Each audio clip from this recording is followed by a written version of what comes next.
Uh, I mean, it seems like every game we play, we're battling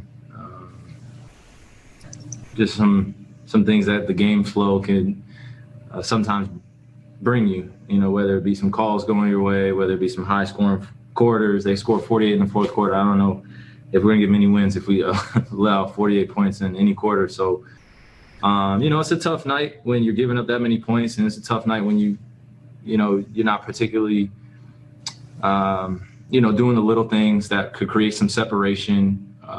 You know, down the stretch, we had that game. It should have been ours. So, you know, we just look at ourselves in the mirror and just see where we can correct as individuals and as a group. You know, just especially on the effort. You know, I couldn't guard a stick today. You know, those guys were just going right around me, and you know, I was getting frustrated a little bit, but they kept attacking, and that's what good teams do and good scorers do. So. If you could take us in the locker room, what's the communication like amongst teammates when, again, there are struggles defensively, some miscues down the stretch? There's a lot of veterans in that locker room. What's the communication like as you refocus?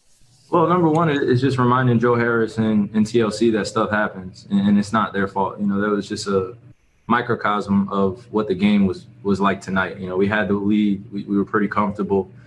And then down the stretch, we just still got to be hungry until it's zeros on the clock. And as you saw, Washington was very desperate. And we expect them to play well tonight. You know, anytime a team goes up against us, we expect them to start hitting things that, you know, you got to give respect, but at the same time, it's going against a good Brooklyn Nets team. So we just take this one on the chin and keep it moving. Greg Logan with Newsday. Kyrie, 72 points in the paint that you guys gave up. You know, you're undersized a little bit. You lost a lot of size in the trade. Do you think that that's a persistent issue that needs to be addressed somewhere going down the line in this season? We'll see. We'll see. Like I said, we have the group that we have in our locker room right now. I'm grateful to be playing every day with them. And, you know, though we'll allow the outsiders to say we're undersized, we believe that we should be, you know, winning every single game based upon our effort and based on, you know, our offensive firepower. So, you know, obviously the eye test, you know, we're not necessarily passing it in terms of having all the big guys in the league. But like I said, we just got to match other teams' effort. And we've been doing that lately, and, you know, successful road trip. And now we get back home and play against a good Clippers team. Brian Lewis with the New York Post. Hey, Kyrie. I mean, you kind of alluded to it, but I mean, obviously when you're up 18 at any point and 5 with 12 seconds left, you would think you would win that game. But do you think that kind of thought process crept in earlier than it should have? Like maybe you guys had it in your brain, okay, we've got this salted away. Well, I can't speak for everybody in the group, you know, particularly what they're thinking. But I could say that, you know, down the stretch, that's where we really got to make our mark, and we usually do. And tonight, like I said, stuff happens, and we got to take this one on the chin. It's no one's fault. If anything, you know, we individually take our own efforts where we can be better, and then we move forward. Malika Andrews with ESPN.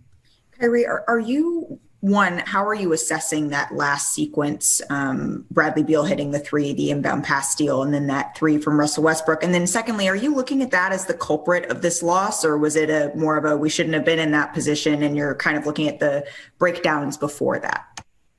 Yeah, like I said, it was a microcosm of the night, and I would never put blame on anybody. You know, not one person can take, you know, one play that could dictate the game. You know, we were up by 5, and we lost the game, and that's okay. You know, like I said, stuff happens, but we cannot continue to make a habit out of late game situations and not being, you know, aware of the execution we need down the stretch. So it's a tough one. It's a tough one to bite on the chin because we definitely, like you said, we definitely had the lead down the stretch, and we want to finish that strong, but it's okay. Thank you. Christian Winfield with the New York Daily News. Hey, Kyrie, can you break down that last inbound play from your perspective when you have KD, you got TLC, and can you just describe or go through what your decision-making process was on there? Well, they doubled on KD from the baseline side and the top side, and I was just trying to use my eyes and kind of my ball fake to get the defense to bite. And as soon as I saw them bite a little bit going to KD, I threw it straight to TLC, had a great chance to make a left-hand layup, Unfortunately, it didn't go down. But I like our odds in that situation. And also, making that shot, they would have had to come down. They had no timeouts. Could have gone either way, but it didn't go our way tonight. And like I said, it's not TLC's fault. It's more or less a couple plays before then I feel like we could have separated a little bit more, in terms of getting that way. There in the fourth quarter for the Wizards. I mean, it sticks out like a sore thumb. 48 points in 12 minutes. My Lord. Most points allowed that final quarter in the NBA this season. Beal with 22 in the fourth. The Nets also 17 turnovers in this game, led to 25 points for the Wizards. Let's hear from head coach Steve Nash. What were you seeing on the defensive side of the ball? I know the Wizards have, two great scorers, but what were you seeing on the defensive side that allowed the Wizards to hang around and give them a chance to steal it? That was basically the message after the game.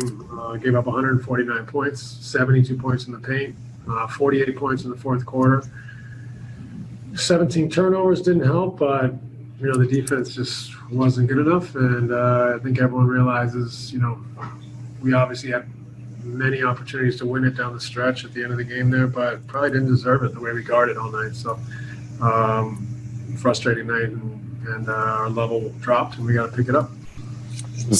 Drawn up for that last offensive possession. TLC had the miss, but was it just a good basketball play on his cut? Was that the idea going in? What were you looking for? Yeah, we had Kevin on the block there.